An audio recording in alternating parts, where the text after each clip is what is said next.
Hola, hola, bienvenidos a Big Left. Antes de comenzar la lectura, quiero explicar algo que para mí es de perogrullo. Perogrullo significa obvio, evidente. Que toda esta campaña de los 50 años de conmemoración del golpe militar de los 50 años, que fue un golpe militar, es cierto, pero fue a raíz de fue un pronunciamiento militar al clamor del poder judicial, de la Contraloría y del poder legislativo y del pueblo, de la mayoría del pueblo, por lo menos un 60% del pueblo a esa altura. Entonces, ¿qué objetivo tiene todo esto? Que es un bombardeo en la televisión. Yo estoy viendo televisión y veo que todos los canales están alineados en esta propaganda de extrema izquierda para desprestigiar a Pinochet y ensalzar a Allende. Y por otro lado también está todo lo que es el teatro, el cine. Ahora salió en Netflix una película chilena horrible donde actúa el actor Badel de Pinochet. O sea, permanentemente están bombardeando con el tema. Y esto no es, por favor, no es un problema de venganza. Los presos políticos, los presos que están en Punta Peuco, no es que la gente los odie o que la izquierda los odia. Sí, los odia, porque la izquierda odia. Pero no es el problema fundamental del odio, sino que es un objetivo político. Yo y todos los que somos normales, para nosotros la política es una parte de la vida. En un país como por ejemplo Australia, hay personas que ni saben quién es el que está gobernando, ni se acuerdan del nombre. Países como Australia, les digo. Entonces, la política pasa a ser algo de un 5% o menos del 5% de la vida. En otros países es un 10, un 20% de la vida, no es más. Pero en Chile nos invade la política porque tenemos un sector de la población que son 5 millones de habitantes. En Chile hay 5 millones de habitantes que están poseídos, tienen una posesión light, pero es una posesión demoníaca donde ellos están adorando un dios, que es un dios falso, un dios que no existe, que es un dios abstracto, que es un dios que es la revolución. Bueno, eso ya lo he explicado en otras partes. Pero pero ¿dónde está esa sobrevaloración de lo político? Porque lo político para un ser humano normal en todas las épocas era algo mínimo. En la época lo que llaman la colonia en Chile, la política de García, el 1% en la mente de las personas. El 1%, si es que. Porque todo era tranquilo, todo estaba en paz, funcionaba el rey, uno tenía devoción por el rey, entonces no había necesidad de estar pensando en política. Pero en el marxismo todo es política porque su religión está dada en la política. Entonces siempre hablaban de política. Yo recuerdo cuando fue la invasión de los Marines, el ejército, los Marines de Estados Unidos a la isla de Grenada. Eso fue como el año 82 por ahí. Los militantes comunistas que estaban en esa isla, que Grenada está en el Caribe, tomaron una decisión política para ellos. ¿Cuál era la decisión política? Resistir hasta el último hombre, morir todos por la causa en los bosques, en las selvas del centro de la isla de Grenada. Y ahí yo dije, esto es político. Allende no se suicidó por angustia. Bueno, eso son cosas secundarias. Estaría angustiado, se sentiría. Pero él hizo un acto político dentro de su ideología marxista. Él sembró con su muerte, con su inmolación, con su suicidio, puso una semilla para futuro. Entonces, no pensemos que es por venganza que están los presos políticos en Punta Peuco, ni pensemos que esto es por odio o por lo que sea. Esto es un trabajo político. ¿Cuál es el objetivo político de todo esto? Es que los militares nunca más obstaculicen y se enfrenten y frenen la revolución. Y en este momento estamos en revolución. Vean, por favor, vean en el canal RST Chile, que es de Alexis López Tapia, es un analista, es el mejor analista que tiene nuestro sector. Es un analista político. Y él tiene un programa todos los domingos. El domingo pasado, domingo 19 o 20, no sé qué fecha fue, Vayan y vean su análisis. Yo estoy plenamente de acuerdo. Y a mí me cuadra porque yo fui comunista. Entonces, al ser uno, el haber sido comunista, sabe uno por dónde va la cosa. Yo podría hablar mucho de eso, pero no es el objetivo de este video. Y puedo después, terminando esta serie de videos, empezar a recordar cómo fue mi relación con el comunismo, dentro del comunismo, y qué es lo que ellos quieren. Y en todo momento estamos frente a un enemigo que va a mantener siempre su objetivo, que es la toma total del poder, que ya lo están haciendo, porque estamos en un gobierno comunista. No pensemos que estamos ganando por las elecciones. No. Ellos les importa un carajo las elecciones, es una minoría. Los bolcheviques se llamaban bolcheviques con mayoría, pero eran una minoría. Le ganaron a los bolcheviques, a los socialdemócratas, tomaron el poder en esos 10 días que conmovieron al mundo, que escribió John Reed, donde tomaron el Palacio, dieron un golpe de Estado, y en un golpe de Estado y después chao. Entonces el objetivo de todo esto es frenar, detener, neutralizar a las Fuerzas Armadas chilenas. Que no vayan a hacer lo mismo. Y está el globalismo detrás. Entonces, esta cosa de los derechos humanos es una cosa globalista. Entonces, es muy difícil que ahora haya un pronunciamiento. Además que la gente no está movilizada como en el tiempo del 73. La gente era valiente, la gente era organizada. Había poderes del Estado que se la jugaban. Entonces, eso no existe ahora. Y vámonos con... No quiero seguir perdiendo el tiempo con mis cosas, con lo que estoy diciendo. Voy a hacer un video hablando espontáneamente, pero necesito leer. Necesitamos escuchar la versión de nuestro queridísimo general Augusto Pinochet Ugarte. Me están llamando a la cresta. Que está en el cielo. Está en el cielo. Él murió con los sacramentos, murió bien. Ya. La mañana del 11 de septiembre, debo confesar que esa noche fue la más larga de mi vida. No pude cerrar los ojos.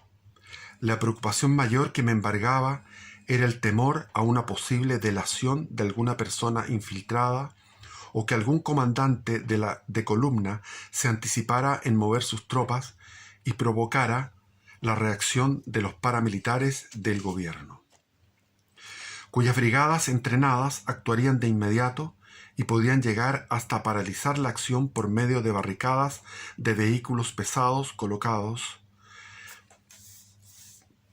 en las carreteras de acceso a la ciudad. Contando los minutos y los segundos, el reloj fue marcando hora tras hora durante toda la noche. A las 5:30 horas pasé a la ducha y comencé a vestirme. Más o menos a las 6:30 horas sonó la campanilla del teléfono. Era un llamado de la telefonista de la casa de Allende, en Tomás Moro. Respondí como si se tratara de una persona que recién despierta. Hola, sí, ¿qué cosa? Y debo haber estado convincente, porque solo se me informó, la operadora me dijo, que me iban a llamar más tarde. O sea, quedó inmediatamente la operadora, le dijo a Allende, le dijo, mira, no, este gallo está durmiendo. Viene recién despertándose. Me vestí rápidamente. A las 7 horas llegaron los vehículos citados para ir a pasar una revista a Peñalolén. Poco después, a las 7:10 horas, viajaba en el vehículo rumbo a la casa de uno de mis hijos. Allí permanecí algunos minutos contemplando a mis pequeños nietos que dormían sin saber lo que iba a ocurrir, y pensé que la trascendental resolución adoptada era decisiva para el futuro, para su libertad, como me lo había dicho mi esposa tiempo atrás, cuando nada pude decirle de lo que iba a pasar. Subí al vehículo y ordené al conductor dirigirse a la central de telecomunicaciones, lugar donde estaba el puesto de mando del comandante en jefe del ejército. Eso está arriba, en La Reina, entre La Reina y Peñalolén, por ahí. Entre la avenida Larraín y la otra avenida, la famosa, bueno, donde estaba la Hermida, a donde llegué faltando 20 minutos para las 8 horas. Cuando ingresé al patio de los vehículos, salió a mi encuentro el general Óscar Bonilla, que estaba muy preocupado por mi retraso. Le señalé la razón de ello, que pasó a despedirse de sus nietos, y me reuní con el personal que había venido conmigo y con otros oficiales del comando en jefe del ejército, y les expresé lo que sucedía. Con alegría pude comprobar que todos estaban felices por la decisión adoptada, con excepción de mi ayudante, que me expresó no estar de acuerdo con lo que se iba a realizar. Acepté su posición, lo saqué del vehículo, era el chofer, y dispuse su arresto de inmediato en una sala del edificio de telecomunicaciones del ejército. Después de una rápida revista y de algunos momentos de espera, se sintió la canción nacional, que se transmitió por todas las radios que estaban unidas a nuestra causa. Y poco después de las 8:30 se escuchó la proclama de la Junta de Gobierno, que empezaron a improvisar. Los bandos eran improvisados, sobre el momento iban diciendo qué se iba a decir. Se fundamentó dicho documento en la gravísima crisis moral, social, política y económica en que, por incapacidad o por voluntad del gobierno, se había sumido al país. Se expuso además el desarrollo del terrorismo que llevaba a Chile directamente a una guerra civil. Y por último, se expresó que se resolvía que el presidente debía regresar su cargo a la Junta. Se decretaba además el estado de sitio, debiendo la población permanecer en sus casas hasta que se levantara ese estado de excepción. La proclama constituyó un tremendo golpe para Allende. Este habló telefónicamente con el almirante Carvajal, quien le dijo que tenía orden de la Junta de Comandantes en Jefe de comunicarle que debía entregar el poder sin condiciones y que lo esperaba un avión Fach para llevar a él y a su familia a cualquier país americano al sur de Panamá. El resto de los ocupantes de la moneda debían rendirse de inmediato. Se cortó la comunicación. He preguntado al edecán naval qué sucedió en la moneda ese día 11 de septiembre. Este me expuso en síntesis el relato que sigue y cuyos acontecimientos le tocó vivir a él. Entonces el edecán militar cuenta: el día de los hechos correspondía presentarme en la residencia de Tomás Moro a las 8:30, lugar donde tenía citado al conductor cabo Luis Quintanilla. A las 8:30 aproximadamente recibí un llamado telefónico del cabo de Quintanilla en que me comunicaba que estaba en La Moneda esperando movilización y me manifestó que el presidente se encontraba en el palacio. Este hecho no se lo había comunicado ni al infrascrito, al guardia de palacio, ni nadie relacionado con el presidente. Cosa anormal, pues siempre que tal sucedía se comunicaba al edecán de servicio, etc. Esto es una narración de este hombre que son una página, 2 páginas son. Entonces, vámonos mejor a la batalla de Santiago. Ahí es una narración que probablemente, si tengo tiempo, vuelvo a ella. Difícil porque está narrándose todos los hechos con velocidad. Lo que quería decirles es que si ustedes ven el análisis de Alexis López Tapia este domingo, no importa que si uno analiza formalmente por el tema de que uno está formado en la República Democrática y todo esto, el tema fundaciones, el tema de la Araucanía, todas estas cosas que están pasando y lo que pasaba en esa época, tema desde el punto de vista de un espíritu republicano, era un fracaso del gobierno, pero el gobierno, a través de su vía insurreccional, de su vía armada, estaban ganando territorio, estaban ganando poder, y era difícil para ellos actuar, tenían una red de espionaje, etc. Vamos a la batalla de Santiago. Volvamos a la noche del 10 al 11 de septiembre de 1973, cuando al amanecer se iniciaba el alistamiento de las tropas bajo el pretexto del imprescindible acuartelamiento para evitar males mayores y que fuera conocido por el propio ministro de Defensa Orlando Letelier. Cuando en la mañana del día 10 le di cuenta de la situación de disturbios que provocaría el desafuero del señor Altamirano. Esa noche se alistaban las armas y se repartía la munición para el enfrentamiento que vendría el día siguiente.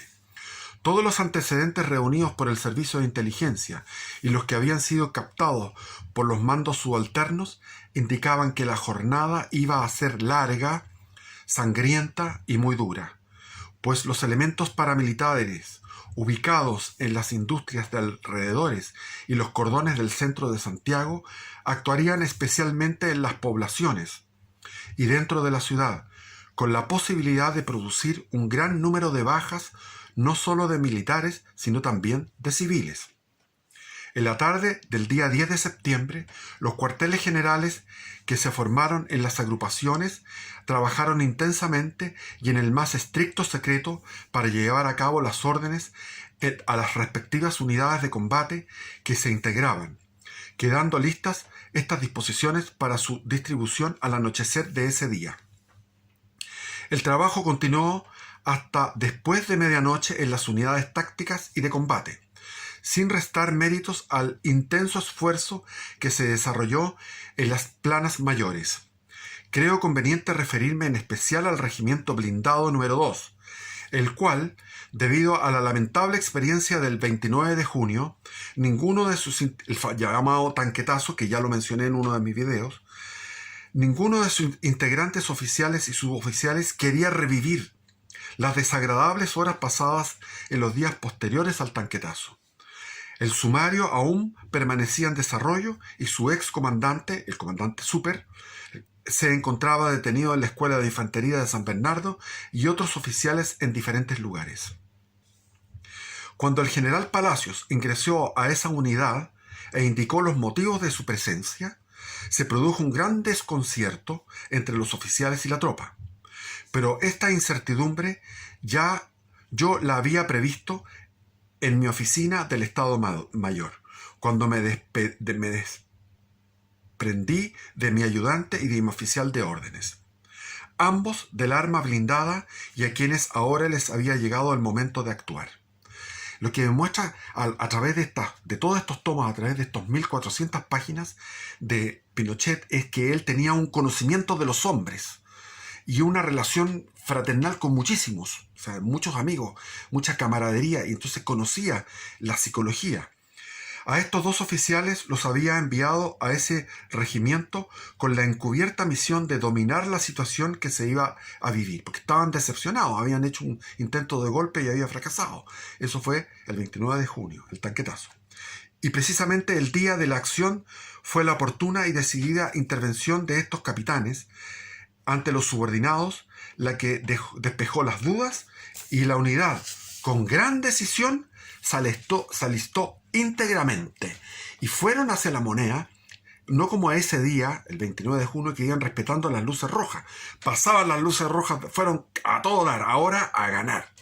A las 6:30 horas las unidades estaban listas para actuar. La comunicación que había preparado para enviar a todas las unidades de Chile ya se difundía en clave desde las 6 horas. Antes de las 8:30 horas, el cuartel general del comandante en jefe ya estaba instalado y funcionando. A esa hora se comenzaron a escuchar en todas las radios leales nuestra canción nacional y leída la proclama en la cual se comunicaba al país que se ponía fin al régimen marxista que por 3 años había tratado de destruir a la República e implantar el comunismo. El que leía esa proclama era un profesor de la Pontificia Universidad Católica de la Escuela de Derecho, de apellido Ibáñez, que yo lo conocí personalmente, y él fue el que leía esas proclamas. Era un hombre joven, pero con una voz fuerte y autoritaria. Junto con ello se daban las instrucciones para alertar a la ciudadanía. Antes de la acción decisiva, desde las primeras horas hubo algunas acciones de combate aisladas que se iniciaron con allanamientos en virtud de la aplicación de la ley de control de armas y según estaba previsto en los planes de combate. Estos combates fueron aumentando en número y creciendo en forma vertiginosa hacia el centro de la ciudad. Desde un principio, Allende trató de ganar tiempo, convencido de que sus grupos paramilitares lo apoyarían con todas sus fuerzas. Pero ello no ocurrió, pues los líderes que habían soliviantado a los trabajadores en esos 3 años fueron los primeros que se ocultaron. Altamirano, por ejemplo, Almeida, el otro, Corvalán. Huyeron o se refugiaron en alguna embajada.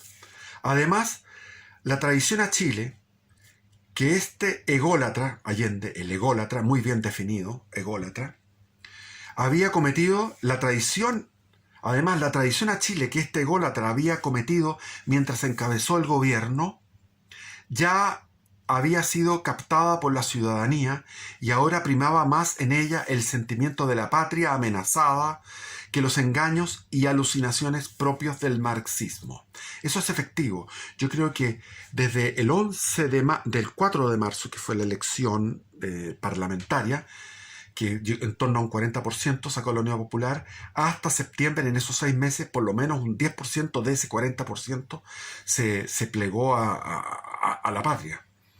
Por tales motivos, Allende fue perdiendo fuerzas con la sola excepción de un pequeño grupo de fanáticos que aceptó ciegamente una lucha para ellos sin destino, pero lo hacían pensando en un resultado político. Siempre con esa cosa metafísica, ellos creen en un Dios que esa cosa política. La operación Silencio, comillas, la operación Silencio de la radiotelefonía se había cumplido rápidamente conforme a las modificaciones que fueron introducidas el 4 de septiembre de 1973 en el Plan Ejecutivo de Seguridad Interior llamado Hércules. Solo nos quedaba la radio Magallanes y la radio Corporación, que fue silenciada a las 10:40 horas. Lamentablemente esto fue hecho con tardanza. Entonces, Allende pudo dar su discurso. Yo voy a hacer un análisis del discurso de Allende. Está lleno de mentiras y está lleno de picando cebolla. El tipo picó cebolla, lagrimosa. Es un verdadero poema, pero un poema de mentiras. El famoso discurso de Allende que hasta el día de hoy enardece los corazones comunistas y de muchos jóvenes. Pero a las 10:40 horas era muy tarde para haber silenciado esas 2 emisoras. Así comienza el discurso de Allende. Dice, la Fuerza Aérea ha silenciado, la radio Magallanes, pronto silenciará la radio Magallanes y la radio Corporación, el metal de mi voz ya no se escuchará, etc. Después de mantener un enlace radiotelefónico permanente entre el puesto de mando del almirante Carvajal y el puesto de mando del comandante en jefe del ejército, sobre el desplazamiento y la acción de las tropas, llegó por citófono la información de que Allende se había suicidado.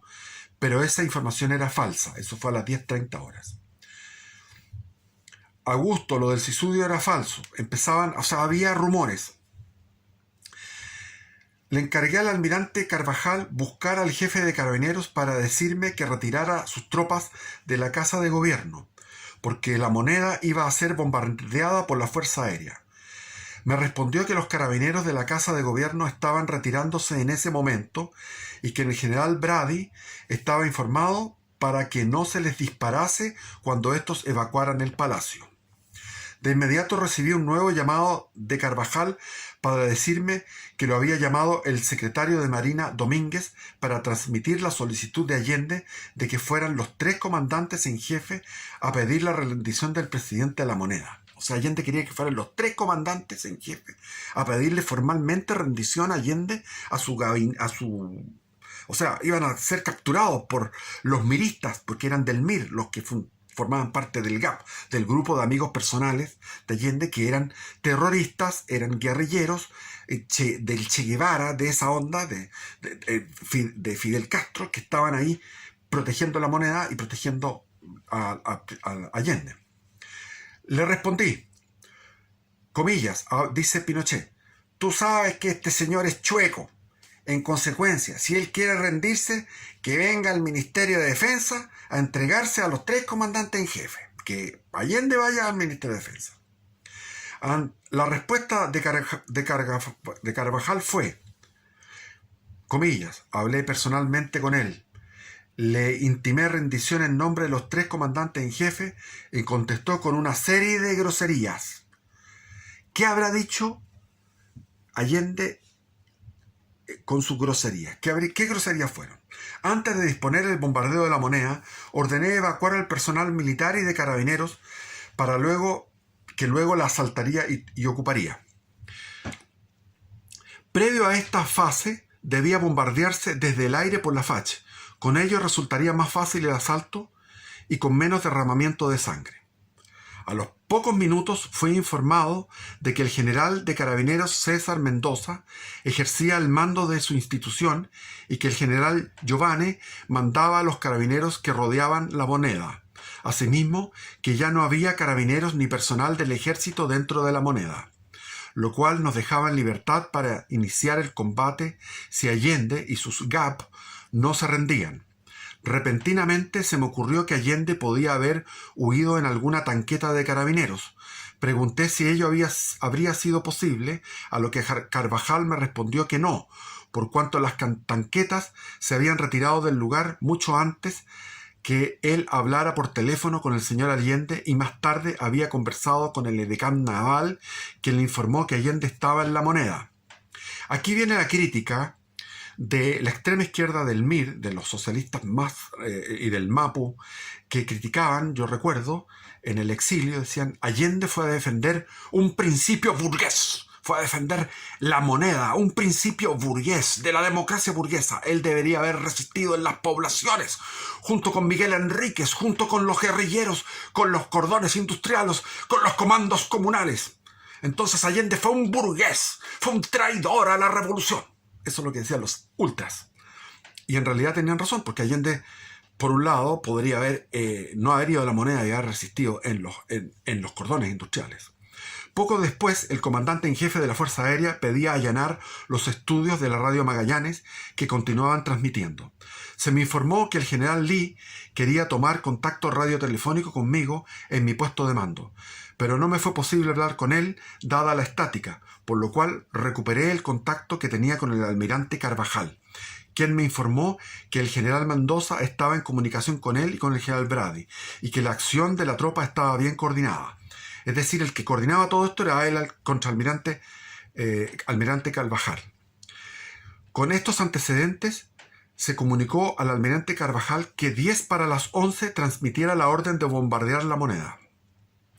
En consecuencia, a esa hora las tropas debían estar replegadas a 2 cuadras de ellas. La orden era: a las 11 horas en punto se iniciará el bombardeo, para lo cual las tropas se protegerán en los edificios con el fin de permitir la acción de la aviación sin riesgo de sufrir daños. Para tal objetivo se le comunicó al general Lee que en ningún caso se iniciara el bombardeo sin conocer exactamente la situación terrestre. De todo esto se le informó también al general Brady. Estábamos en esas actividades cuando nos llegó la información de que en esos momentos las brigadas socialistas se preparaban para atacar al Ministerio de Defensa Nacional. Además, escuché disparos fuera del puesto de mando. Antes de salir a ver qué sucedía, di la orden al almirante Carvajal y al general Baeza que se diera el alerta a la gente del ministerio, pues había un plan para esa eventualidad. Todos los funcionarios con las armas automáticas desde las ventanas y con tiradores escogidos en lugares apropiados debían batir a los francotiradores que disparasen desde el edificio de enfrente. A lo cual se me respondió que dicho plan ya estaba en ejecución y que se había intercambiado intenso fuego. El edificio al frente es el que está el Nathaniel Cox. Está el Ministerio de Defensa, está la estatua de O'Higgins, está la estatua de Carrera. Para el lado de la estatua de Carrera está Nathaniel Cox, que es la continuación de Bandera, ahí. Desde ahí se armó la grande. Salí del puesto de mando y me encontré con el comandante de los paracaidistas y fuerzas especiales, que me indicó que al parecer un grupo de individuos había pretendido atacar el área donde se encontraba el puesto de mando. Porque escuchó el puesto de mando, ¿sabes? Estaban atacando lo que es Peñalolén, arriba. Ordené un rastreo inmediato con dicha unidad, mediante un rodeo amplio para que nadie escapara. Luego volví a la radio, donde se me informó que la Moneda era atacada por los tanques y por la escuela de infantería, la escuela de suboficiales y la artillería del regimiento Tacna. En estos instantes el ataque alcanzó su mayor intensidad. El fuego de la artillería hizo grandes impactos en el viejo edificio. Le indiqué al almirante Carvajal que le ordenara por última vez al señor Allende, como plazo definitivo, hasta las 10:30 horas, para que se rindiera y entregase su renuncia. Se le aseguraba su integridad física y que debía ser expatriado. Recalqué que era por última vez. Esperaríamos hasta las 10 para las 11, hasta 10 para las 11 para que entregara su renuncia. Si no lo hacía, atacaríamos, cualesquiera fueran las consecuencias. En ese instante me acordé del señor Altamirano, del señor Vergara, del señor Suárez, del señor Corvalán, del señor Flores y otros. Pregunté si había sabido de ellos. Se me respondió que no había informaciones. Le pedí entonces a Carvajal que los servicios de inteligencia de las 3 instituciones los ubicaran y los detuvieran. Y ahí se confeccionó una lista de las personas que tenían que presentarse, ya que estos señores eran parte del grupo de los responsables principales de la destrucción del país. Carvajal me llamó para decirme que el comandante Badiola estaba en contacto con la Moneda y que había informado que Allende tendría intenciones de parlamentar. Rechacé la idea indignado. Dialogar era ceder por ambos lados. Dialogar era ceder por ambos lados. ¿Escuchaste, Cast? ¡Ahuevonado! ¡Métete tu constitución por la raja, José Antonio Cast! Le repetí al almirante: la rendición es incondicional, nada de parlamentar. Rendición incondicional. Y a él se le tomará detenido, solo se le respetará su vida, su integridad física y enseguida se va a ir para otro país. En el cuartel general le dicté al jefe de operaciones lo siguiente: a partir de este momento se decreta el estado de sitio con toque de queda. Además, se aplica la ley marcial a toda persona que se le sorprenda con armas o explosivos en su poder. Decía al bando: los que desobedezcan estas instrucciones deberán atenerse a las consecuencias. Dicho mensaje fue enviado de inmediato al almirante Carvajal para su difusión y ejecución. El mismo almirante me informó que venía en camino un enviado especial para que se le recibiera, a lo cual contestó Pinochet: este caballero Allende solo está ganando tiempo. Estamos demostrando ingenuidad. No le acepten ningún parlamento, pues ello es diálogo y el diálogo es ganancia de tiempo para él. No, 1000 veces no. Debe ser incondicional, rendición incondicional. Ten bien en claro lo que te digo, rendición incondicional. Si quiere, que venga él acompañado al Ministerio de Defensa y se entregue junto con su renuncia. Si no, vamos a bombardear a las 11 horas. Así se habla contra el Boric, así se habla Chile vamos, así se habla republicano.